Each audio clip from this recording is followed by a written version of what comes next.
It's Tuesday and we're back here racing at Woodbine Mohawk Park. I'm here alongside my co-host, the Hall of Famer, Randy Waples, and another Tuesday that we're going to get to watch some of these youngsters compete in some other horses. 11 races tonight, Randy.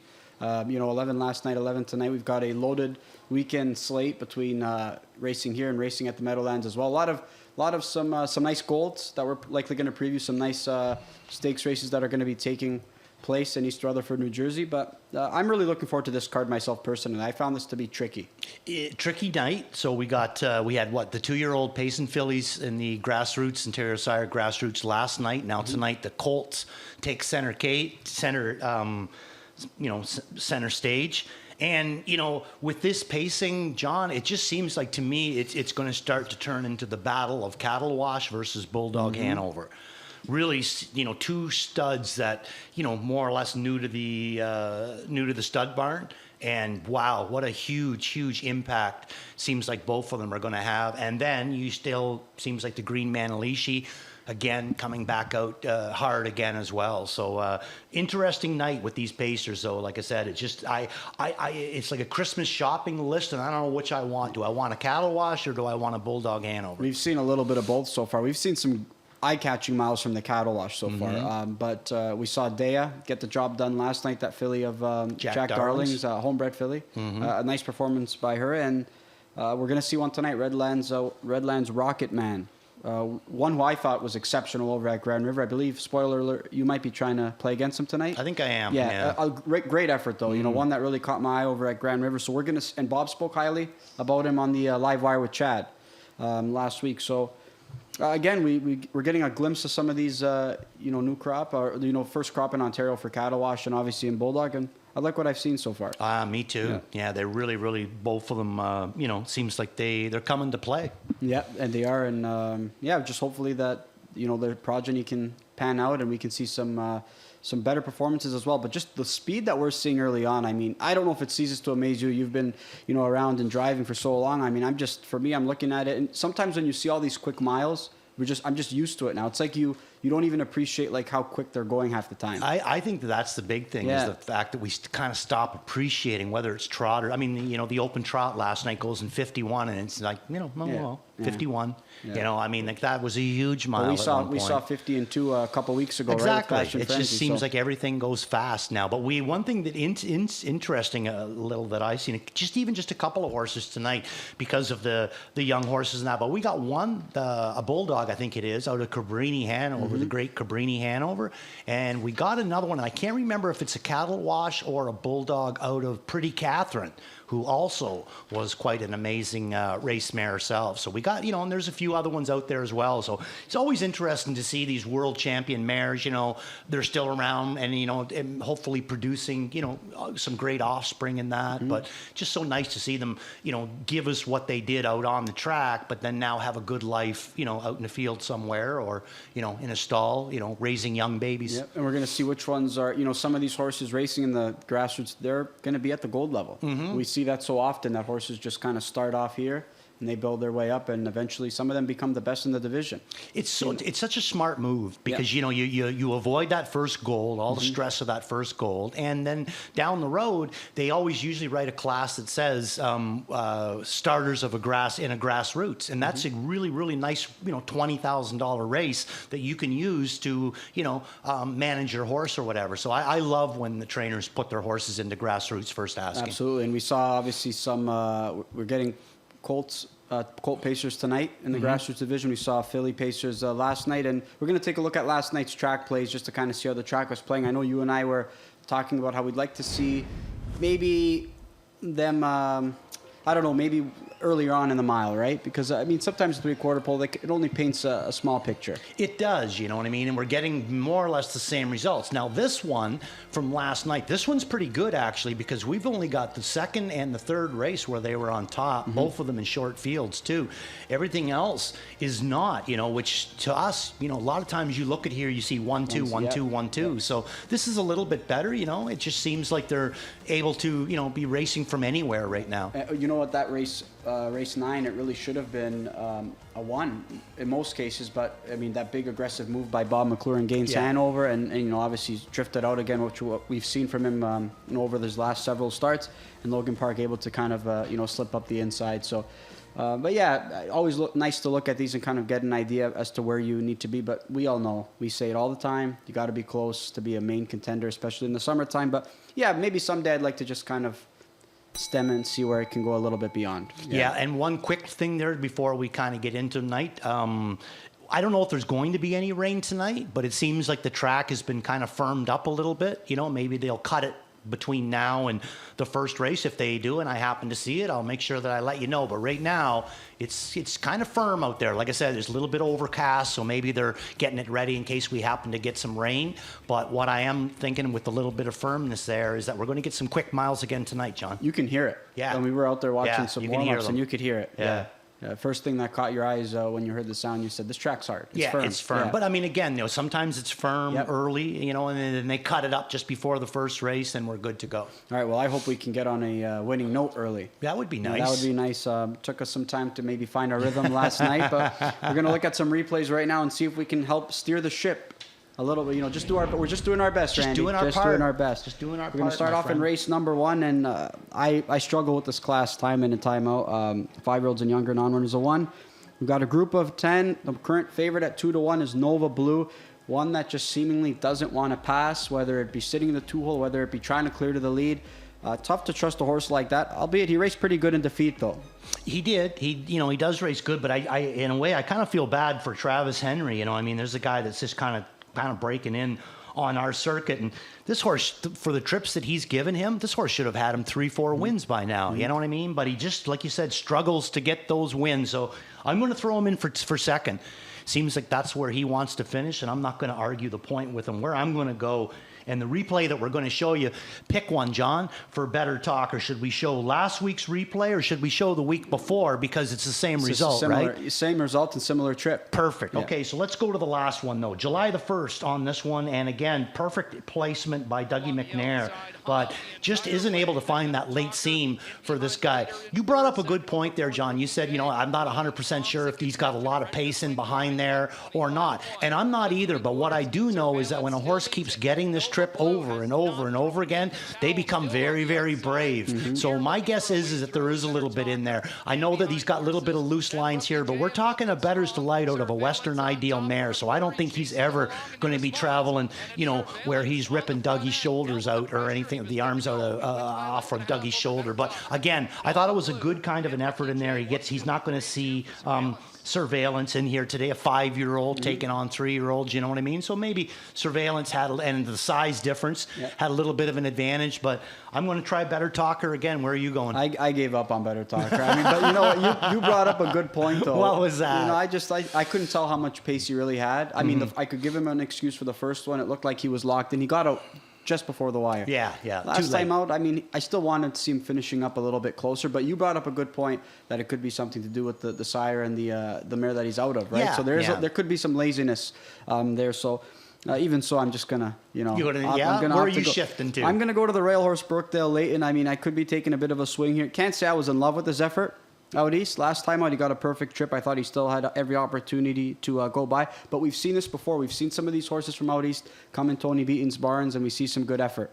First time out, so you pick up James McDonald as well. One that I'm going to label as a wild card, because I think that's what he is. We don't know what we're going to get. And I agree with you, too. And I think the big thing, though, is you can even narrow that down, that we've seen horses come here and look good in Tony Beaton's barn. We can narrow it down even more because we've seen this movie with Polly's. These ownership group, Doug and Doug Polly, they have really nice horses. They have so many of them come out here and end up being really nice horses. One that you and I both have in for third, Jacoby. And that one, I think, is really kind of interesting. A speed mission last time at 99-1, added Lasix in that effort. Second time Lasix tonight. That's program error, so it should be. It is going to be second time Lasix, but drop all that time from the qualifier where he paces in 59. I think this is one that could take a step forward. One that I would, definitely consider, but not one that I'd be willing to go all in on by any means. Right, and what I find kind of interesting with on that same line too, John, is the fact that Tyler Borth was down on the 2-horse Rookie J and Jacoby J, both coming out of Chris Rogers' barn. He elects to stay with with Jacoby J from the 7-hole, whereas Rookie J, I have him down as racing good. He made my horse watch list in his last, but yet Tyler's going against him with a horse that I didn't really have any kind of a feel for him. So I'm thinking that this is just a straight Tyler thinking, hey, this guy was really good in his last start. I think he can come back with a bigger win. So I'm going driver on this one, leaving Rookie J off, and going to keep Jacoby J in for a piece of it. Let's see if Better Talker can get a cleaner trip, and let's see if he can get to so the he's winner. back on your good books. He's not on my good books just yet. We're going to have to see. Let's see after tonight. Moving on to race number 2, we're going to start off with some grassroots action. 2-year-old pacing colts. We've got a field of 9 here, and there's a couple, horses that I'm intrigued to watch, that being the morning line favorite, Brindle. I'm intrigued to see the 6th horse as well, Je ne sais quoi. I thought that was a good... You know what? I don't think he was as bad as that effort in his debut last time out. I just don't know how you can qualify so well for 2 starts and then come up with that kind of line. I really do think that we're looking at a potential bounce back performance, but I thought Brindle, that was a good effort in both of his qualifiers. We're going to get a chance to show one of them as well, a little bit on the lazy side though. Well, look who's the sire of his dam, right? Western Ideal. Whenever you see that, you're going to get a little bit of laziness, but you're going to get longevity. And speaking of his dams, this is the one out of the great Cabrini Hanover. Boy, she was something to watch. Big, tall, daughter of Western Ideal, and just a real pleasure. I would say that she maybe even turned into be a double millionaire, but certainly a millionaire anyway. So Brindle, let's take a look at this guy, Dr. Moore, Jody Jameson hooking up again in this one. And boy, oh boy, they're making themselves into a really good twosome right now, Jody and Doc Moore. A little bit of laziness, Jody has to keep his mind at task, but that's not going to bother me in here. We got to start getting those grassroots points built up. So I think that Brindle is going to be good to go in here, especially from the rail. Je ne sais quoi, the horse that you were talking about a little bit earlier, I got him in for second because I'm a believer in the same as you. No horse is going to qualify that good and then come out with such a stale effort, so I'm going to go with him. The one in for third, Dougie was also down on his dad's horse in this 3-horse. He elects Je ne sais quoi. Yeah, what do you make of that? Yeah, I just think that, he likes what he saw in those qualifying efforts. Doug wasn't here. He wasn't able to sit aboard Je ne sais quoi in his Tompkins Gears effort. But I thought I thought those qualifiers were too good. I was impressed with both of those efforts. I even think he took a step forward in qualifier number 2. So we'll see. It might be a tough task to beat Brindle. We don't want to see horse or drivers maybe asking 2-year-olds in qualifiers or any qualifier whatsoever, but we saw it with Sylvia Hanover, right? I mean, Bobby was working her, just trying to keep her at task, and she put forth, a 52 or 51 mile in her career debut. So, I mean, Brindle responded really well to the Jameson urging, right? I mean, just kept him to task, and he was able to drop 5 seconds in qualifier number 2. So he could be tough, but I'm going to hope that the Blake McIntosh trainee is on his game as well. Count on Gord, maybe one that, I thought the June 21st qualifier, I thought that was a good one. Look who he qualified against, Borderline Mobby. And he was pacing right with him. Yeah, so in our 4 picks, I got Count on Gord in for 4th. And the reason is because I'm just looking at him as a huge upsetter in here. Truly am. Yep. I think he can get the job done, but it's going to be on upset because he's flying under the radar a little bit. I agree. I agree with you, though. I think there's something there. Yeah, there's something there. It's still a couple other rivals that maybe I prefer, especially for myself being the 6th, but one that I would definitely monitor in here. Yeah, I agree. All right, we're going to move on to race number 4. More 2-year-old actions, more grassroots action for 2-year-old pacing colts and geldings. We're going to scratch the 9 PL Taco, and we're going to scratch the 5 odds-on Bullfrog. So we're scratched down to a field of 7 here. The morning line favorite is going to be DA Let's Dance, working with a little bit of a deeper field than last time. I know that he was a part of a 3-horse affair in his debut. I thought he raced fine, but there's a couple others that I'm intrigued with. That being the one Maneri sends out, Speak Softly to Me. You going back to DA Let's Dance to double up here? Yeah, I'm going to go back to DA Let's Dance, but the qualifier, that I'm going to send you in is of the 7-horse Speak Softly to Me. I like this qualifier as well. I just think that, DA Let's Dance has had 2 qualifiers and an actual pari-mutuel race. He's got a little bit of an advantage right now. Whether, Speak Softly to Me is going to be able to make that time up, we'll have to see. But this one's kind of interesting, the 7-horse Speak Softly to Me. If that driver, you're not quite used to them. That is not Louis Ottawa. That's not Dougie McNair, and it's not Bobby McClure. That is the trainer himself. That's Dave Maneri going with this one in the morning himself. So, interesting that he goes with this one himself, because usually he's not usually the type of trainer that does that. This tells me more to the fact that I think he really likes this one. And you know what I mean? I think he kind of wanted to test the waters himself, get back out there. I think that he knew that, she was going to go a decent kind of a mile. She's still pacing forward. Every time he asks her to go, she finds another gear and goes forward. I think that is a really, really good qualifier. Maneri going to hand the lines over to LPR tonight. That's another interesting kind of a move as well. Good one. So that's the route that I'm going to go, John. 3-7. I went to the 7-horse second foal out of Ames Whisper, who first foal was Soft Shot, who ended up winning the Jaget last year. So so far so good for this mare. Maybe she can produce another good one here. And Speak Softly to Me. Windy day or windy morning in that effort as well. So I thought that this guy was moving well. Maybe the final quarters don't stack up, being 29 and change. But I tell you what, that was there was some wind happening in that morning. So I'd say that was a really good effort. Who is the breeder of number 7? Can you read that? You're putting me on the spot here. I'm not even going to try. Not even going to try. That's not a name. It's a Greek descent, but I won't even try. Okay, I thought it was. Disappoint my relatives here, but I'm not. I'm not even going to. I'm not going to attempt that there. But we were both in agreement, though. That was a good effort. There. It was a very good effort, yeah. And we're just going to go with different ways. But tonight you and I go different ways with a lot of these ones. We see things a little bit different, but close. Yep. Like you're using mine, I'm using yours, but we're just flipping the orders. Barracuda Hanover, another big purchase there. From the Harrisburg sale. I know Brad Grant and Jack Darling teaming up for this guy. I just wanted to see a little bit more in that most recent prep. I know it was a winning effort. I just wanted to see. I wanted to see it maybe moving a little bit smoother in that affair personally. Yeah, I agree with you too. And I don't really, other than Alcatraz Blue Chip, I don't really know any of the horses too many that he's been racing against. So I threw him in for 4th. Biggest reason is the barn that he's coming out of, and the fact that he was $160,000 baby. So I figured he was a looker. So there's a look at race number 4, and we're going to move on to race number 6, and this kickstarts the late pick 5. I think the early pick 5 sequence is super tricky. I think it's got a chance to pay tonight. I really do think you could go so many different directions. If you can take a stand on one and guess right, I think you'll add some coverage later. I think you'll get rewarded here, but more this late pick 5. I think there's a couple horses you could probably lean on. Race 6 here, I think this is one of them potentially. The 8-horse, the morning line favorite, Run to the Hills. I really liked that effort last time out, but you are going to go a different direction with the 6-horse Jasper Hill. Yeah, okay, Run to the Hills. I'm with you. This another bulldog, and I like the last one there, mile and 55. How do you not like it? In the barn that he comes out of. But Jasper Hill, I find this one to be kind of an interesting one as well. Owned by Tom Hill. This one out of Pretty Catherine. She was probably a little bit before your time, but boy, oh boy, this one was pretty sweet. And I'm showing you the first qualifier. I'm not going to show you the second qualifier. I think that he shows you more in the first qualifier. I think Dougie goes out of his way not to show anything in the second qualifier, and he doesn't show much in this one. But if you do the math, first time behind the gate, he paces the back half in 55 and 1. And, good quarters too. And look at the body language on Dougie. Like at no point is he racing anybody. Now, a horse is going to come off his back right here, and I think this is James. He's going to kind of take him on.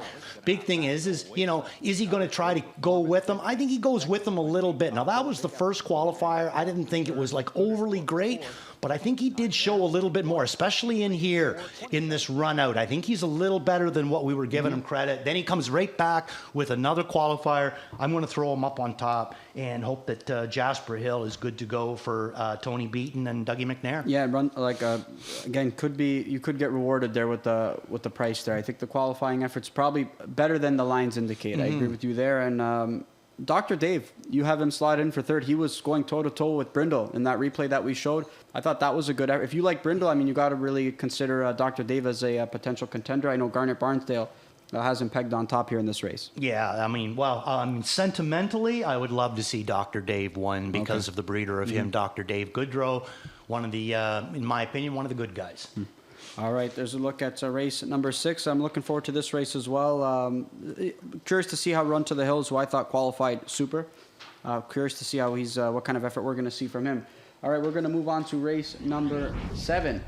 We've got a field of trotters. We're going to be scratched down to a field of 8. Big scratch in Pemberton.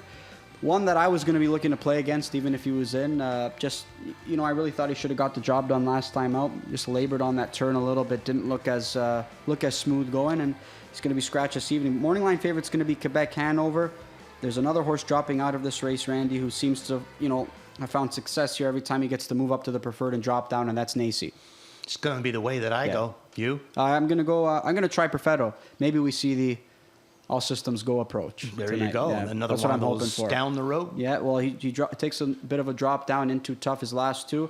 Maybe Dagfin replicates, similar efforts from June 9th. That's what I'm hoping for. Well, that's basically the way I'm looking at Nazy in here. So let's take a look at his replay too in this last one. To me, he was just in against it last week. Yeah. I mean, there's 3 right on the program that I think that any horse around the circuit's going to struggle with, and that's Logan Park, Games Hanover, Fashion Frenzy.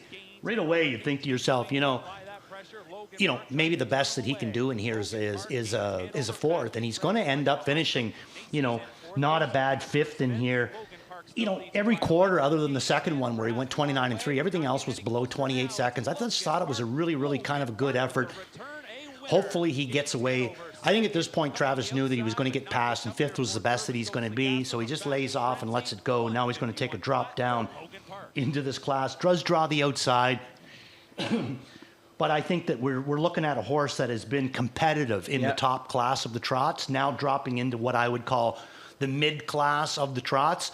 I think as good as some of these horses, their form is right now, like I'm a big guy for a horse moving up with good form, Mastercraft. I got him in for 2nd. His form is amazing right now. It is. But I still think that this drop down of Nazy's, to me, is a bigger drop down and more powerful than the move up of a horse that is good form right now. So Nazy, the way I'm going to go. So your point, sometimes you just add money on your card and you just up with the Bearcats, right? I mean, you can't really look at what the line indicates. He's in where, with a group that he should be super competitive with. It's amazing what a win can do for your confidence.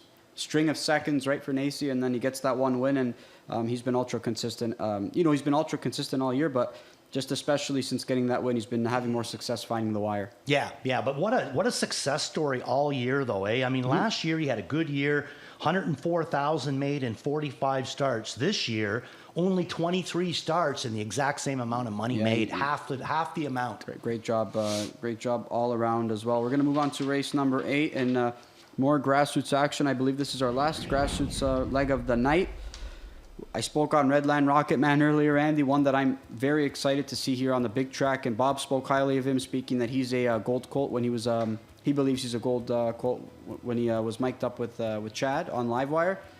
And we're going to get to see him on the big track. I tell you what, I think we're going to show his effort at Grand River as well. And I tell you what, we'll get to that momentarily, but you like one in here in Lunar Sport who's coming off a nice 3rd place finish last time out over the big track. Yeah, I thought he raced real good. And I mean, Redland Rocket Man, I got him in for 2nd. He's going to take so much support. There's such a buzz around this horse, after him racing at Grand River and then coming up with the big, huge last, quarter there and the barn that he comes out of and whatever, So Redland Rocket Man is going to be my 2nd pick. We're going to show his replay in a second, but Lunar Sport, I'm going to go with this guy. I think I can get a little bit of value if he gets the job done. He was 5-1 in his only start so far.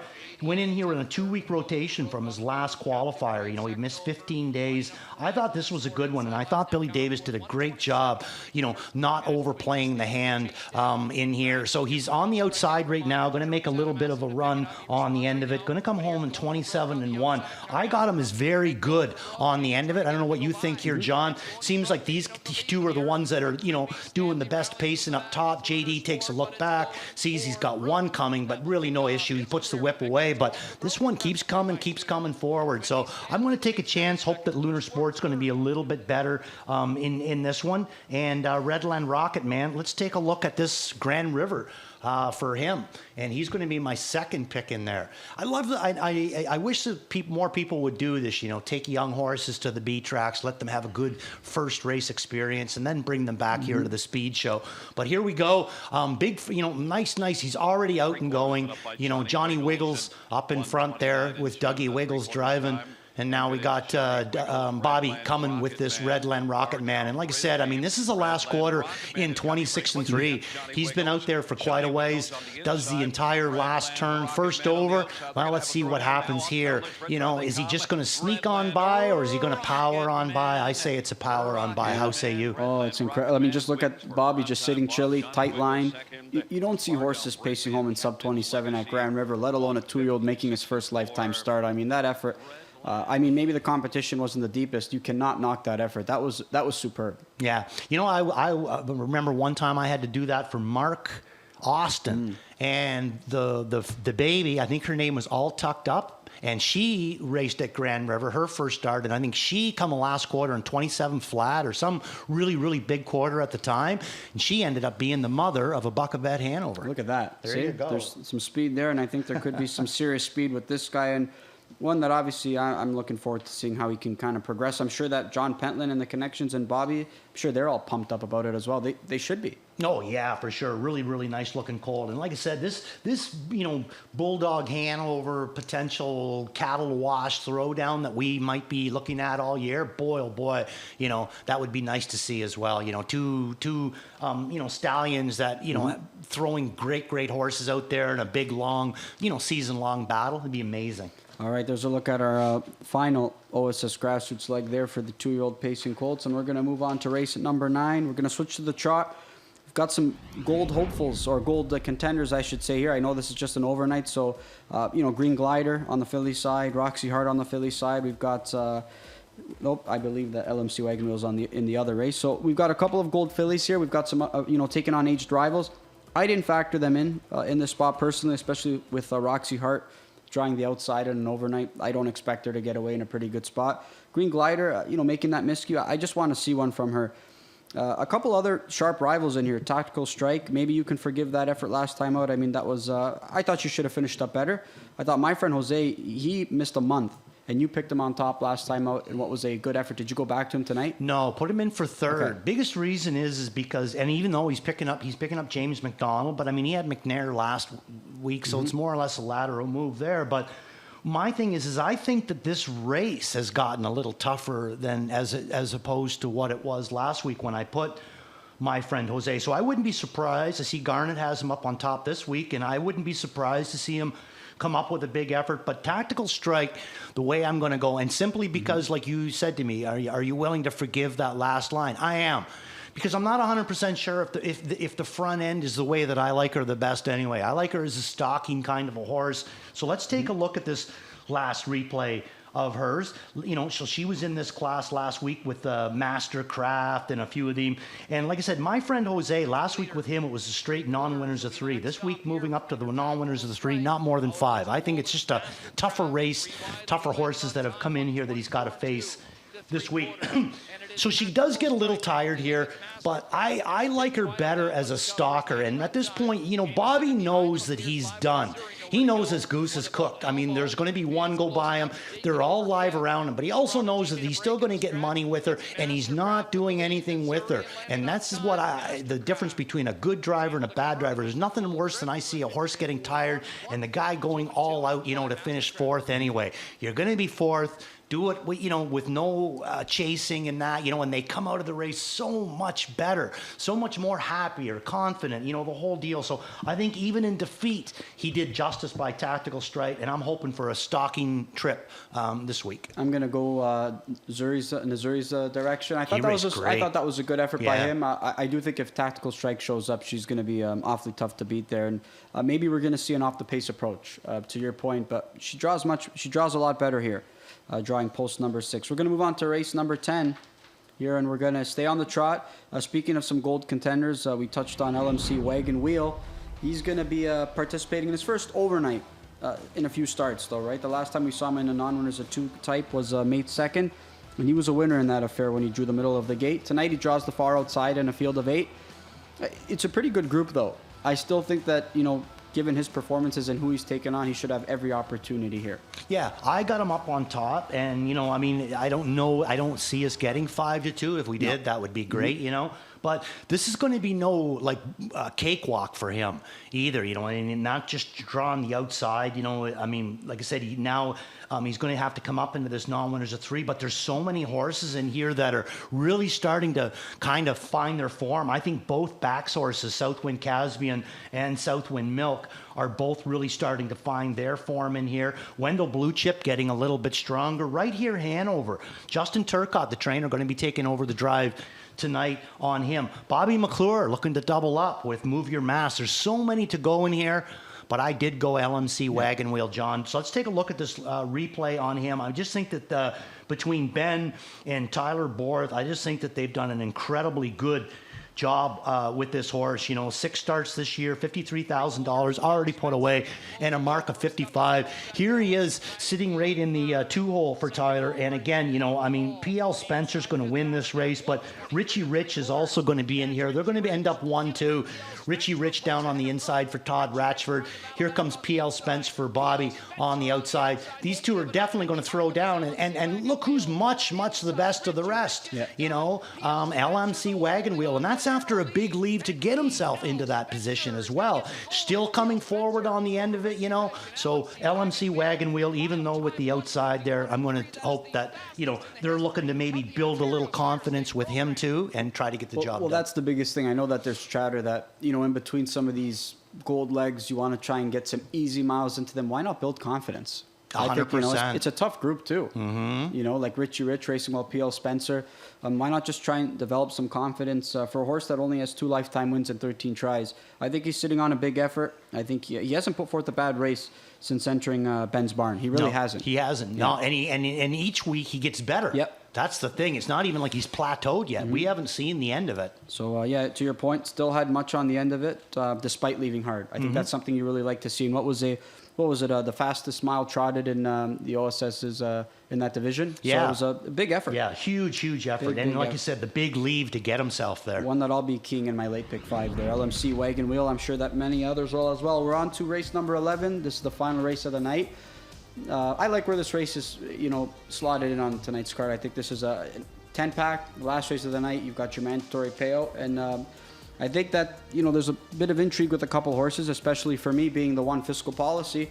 Not one that I like as a big win candidate, but I got to respect the barn change in a big way here. Yeah, we're not looking at one of our pop-ups with the most depth. Mm-hmm. We've seen some pretty good horses racing in the pop-ups there lately, but this is kind of a, more of the, 8,000 to 10,000 claimer, kind of in that range or whatever. So Fiscal Policy, I like him as well. You're getting a shoeing change tonight, John. Steel to aluminum up in front for him. But Trident Sealster's the way that I'm going to go to the outside here for Cam McQueen. I thought that he raced a huge effort since he's been in Cam's barn, but I think this was the first time that we'd seen him at Woodbine in a while, and I thought he'd come up with a really good effort for Travis Henry and Cam McQueen. June the 28th, he raced at Sarnia, comes back here July the 1st. Wow, I mean, talk about a horse that should be in good fitness. 2 or 3 days later, he's right back on the track going.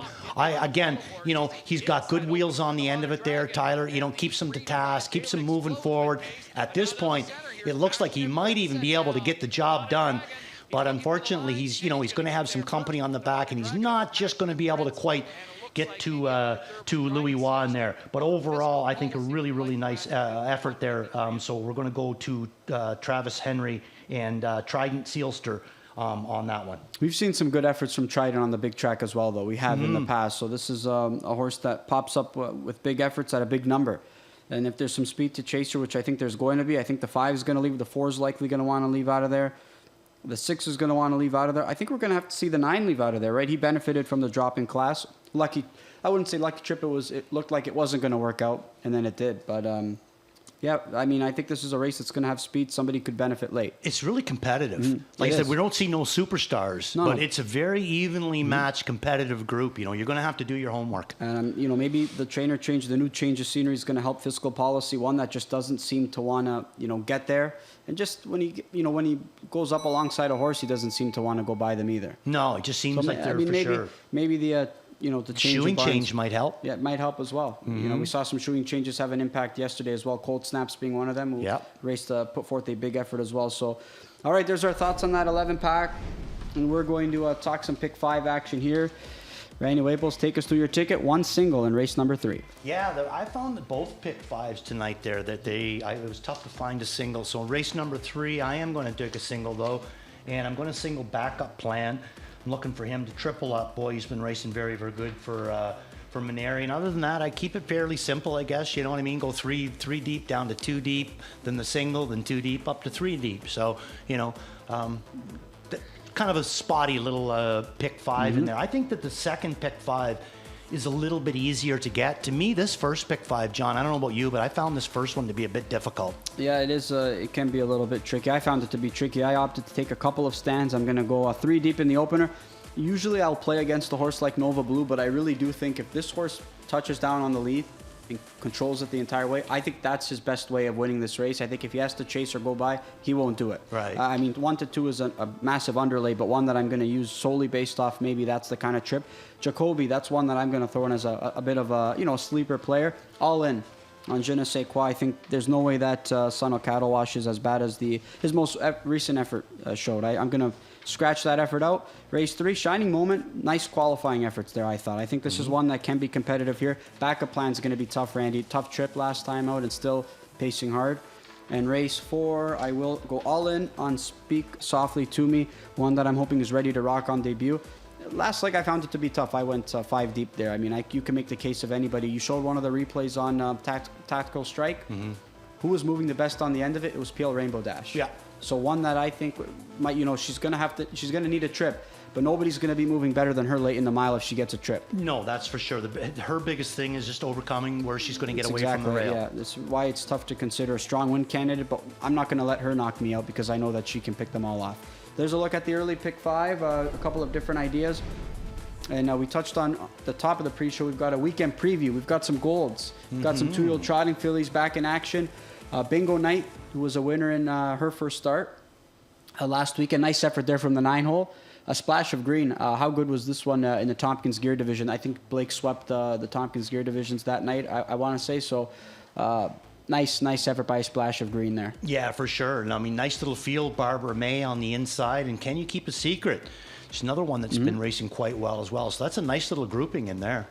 And we're going to look at another gold on Friday for 2-year-old trotting fillies. And one we were excited to see in debut was Flowing Tribute. And one that was scratch sick last time out. She did qualify, another second place showing.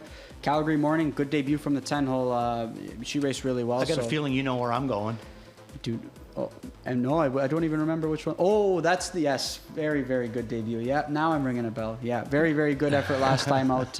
Runner up to Bingo Night. Yes, very good effort. yes. That's right. Yeah, it's all coming to me now. There you go. All right, we're going to look on Saturday. We're going to look at Trotting Colts in action.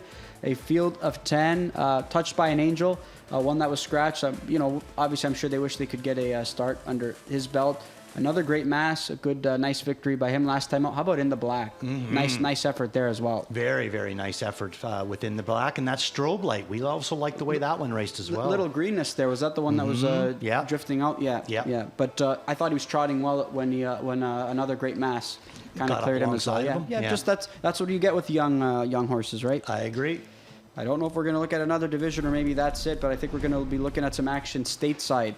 Potentially. Oh, no, we're going to be talking about some racebook action. Open 7 days a week with daily promotions and giveaways. So more days to come in and, punch some wagers in and you can get rewarded for it. Is there still a race book at the old Greenwood site? Yes, that's an OTB now. Okay, right cool. beside the concert venue. Yeah. Oh, okay, cool. Yeah. Right on. Been a couple times. Nobody's ever stopped me. Nobody. Not a single. No, I didn't even need to wear a Groucho mask and glasses or anything like that. No, I'm good. Groucho, I should say. 25 years ago, with what you do now, you'd have been in that area every night of your life. I've heard a lot of stories. Wish I was there to experience it all. I've only heard good. You loved competing, or you loved hearing about it too. Oh, yeah. There's my 2 favorite tracks of all time: Greenwood Raceway and Lexington Red Mile. So you can get. I don't know what the bonus or promotions entail, but I do know that you come here, play some wagers. You might be privy to some giveaways.